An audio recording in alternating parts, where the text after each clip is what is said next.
O que é importante o projetista entender para quem quer trabalhar com projetos elétricos, subestação? O primeiro ponto é o seguinte: entender das características físicas em si da subestação. Então, algumas particularidades importantes. Então, aqui temos um poste, né, de 10 metros, é um duplo T, tá certo? Por que duplo T? Porque ele tem justamente essa característica aqui, ó, essa gaveta desse lado e do outro lado também, tá certo? E esse poste, ele possui essa face lisa aqui, tá certo? A face do maior esforço.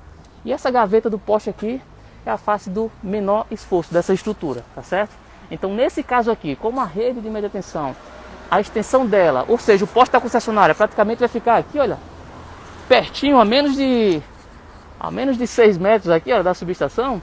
O que é que vai acontecer? O maior esforço nessa estrutura aqui está sendo pelo lado do transformador aqui, ó, e o lado da cruzeta, esse peso pro lado de cá, tá certo?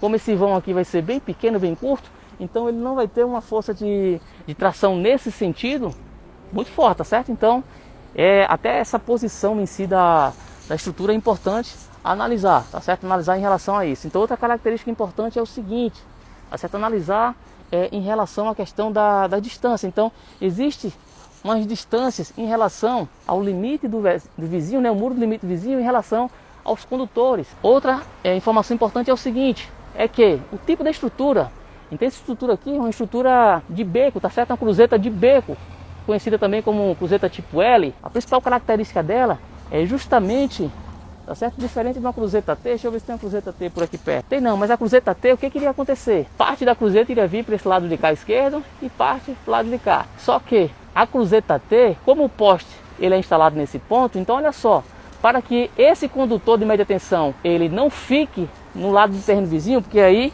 não pode, tá certo? Olha, a rede de média tensão não pode invadir aqui, ó, o lado do terreno vizinho. Essa fase A aqui, ó, por exemplo, iria ficar no lado do terreno do vizinho. Então, essa subestação, ela teria que ser deslocada um pouco mais para atender as distâncias de segurança. E o poste iria atrapalhar em relação à passagem aqui, ó, de veículos, caminhões que entram para deixar material e outras coisas, tá certo? Então, se eu preciso ter a minha subestação o mais próximo possível do limite do terreno vizinho, tá certo?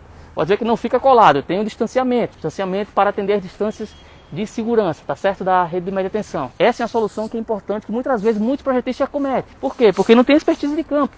Então coloca, não, uma estrutura N3, que é a estrutura com cruzeta de tipo T. E aí, na hora de atender essa unidade consumidora, o que acontece? Não vai atender essa distância de segurança, ou então vai ter que afastar muito o poste em relação ao limite do terreno. Então vai prejudicar, enfim, vai ocupar um espaço desnecessário, digamos assim, porque o poste vai ficar atrapalhando a passagem de veículos, ou então vai ter que aumentar o portão, distanciar mais um pouco para lá, enfim, pode trazer alguns inconvenientes na obra. Então são coisas que é importante todo projetista estar atento. O projetista ele precisa ter essa ideia, essa visão de campo. Então o projetista é importante que ele conheça em campo, não necessariamente que ele venha colocar a mão na massa para executar, mas conhecer as estruturas físicas, ir para a rua, conhecer o que é um poste, o que é uma cruzeta, o porquê essa cruzeta ela é de beco e não tipo T, qual a nomenclatura dessa estrutura, que é a estrutura B3, por exemplo, e por que não foi uma estrutura N3. Então todas essas características é importante, tá certo? Entender.